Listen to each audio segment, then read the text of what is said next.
Let me read to you a passage from the 11th chapter of St. Luke's Gospel, verses 37 to 41.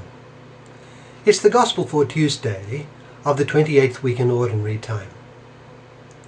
St. Luke writes, "When Jesus had finished speaking, a Pharisee invited him to eat with him. So he went in and reclined at the table. But the Pharisee, noticing that Jesus did not first wash before the meal, was surprised. Then the Lord said to him, 'Now then, you Pharisees clean the outside of the cup and dish, but inside you are full of greed and wickedness. You foolish people, did not the one who made the outside make the inside also? But give what is inside the dish to the poor, and everything will be clean for you.'" That's from Luke chapter 11, verses 37 to 41.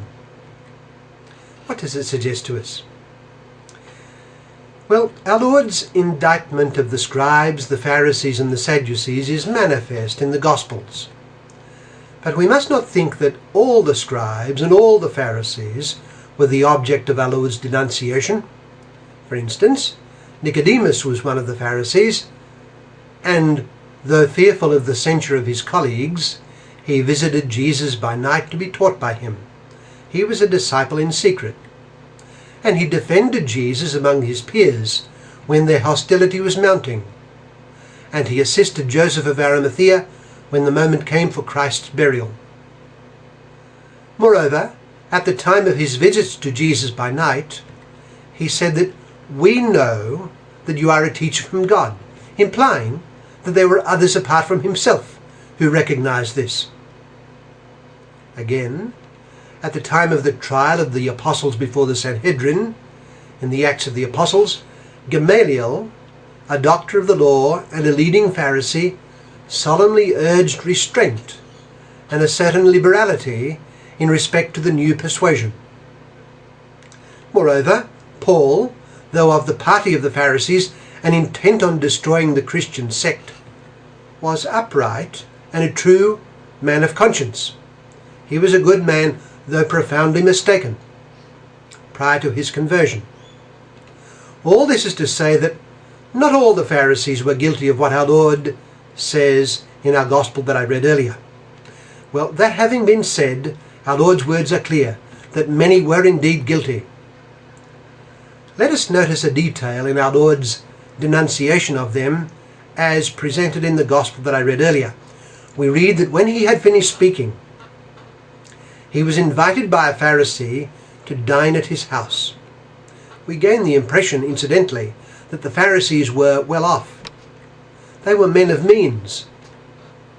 We notice that our Lord criticizes them for what they do not do with their means. They do not assist the poor. He says in our text that, and I quote, "You Pharisees clean the outside of the cup and dish, but inside you are full of greed and wickedness."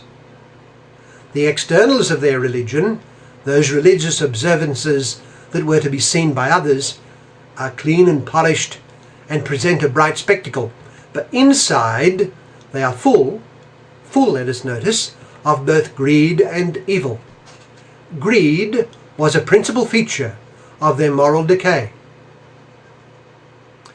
Our Lord repeats his point in the same passage when he tells his host what he and his colleagues must do.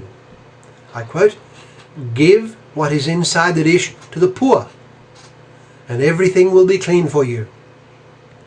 They must give of their means to the poor, and the effect will be great for their own spiritual condition. It is yet another example of the Christian insistence on the Christ-like service of the poor. Our Lord was filled with compassion for the poor, and he exercised his divine power time and again for their benefit. We read that when Judas left the Last Supper, some thought that having the care of the common fund, he was being directed by our Lord to give to the poor. This implies that part and parcel of the use of monies that came for the sustenance of the apostolic body was almsgiving to the poor.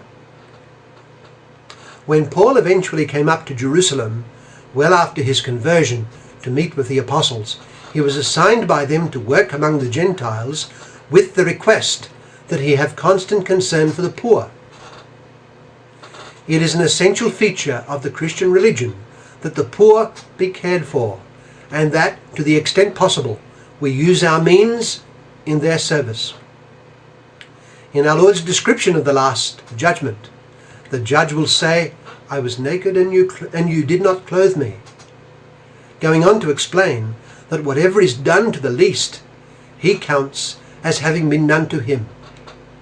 But of course, this is not just a command of supernatural revelation, that revelation granted to man by Christ and by the prophetic tradition prior to him. It is clearly a command of the natural law, to which the conscience of the prudent and good man will bear witness.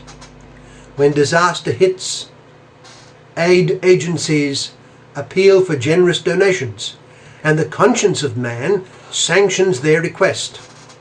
Each person hears the voice of conscience dictating to him that he assist the poor, and very many respond to that. It is the voice of God being naturally revealed, which is clearer still when supernaturally revealed, in, for instance, the word of Christ. The poor have a right to sufficient goods of the earth to meet their legitimate needs, and it is in effect stealing from them to leave them in their abject poverty.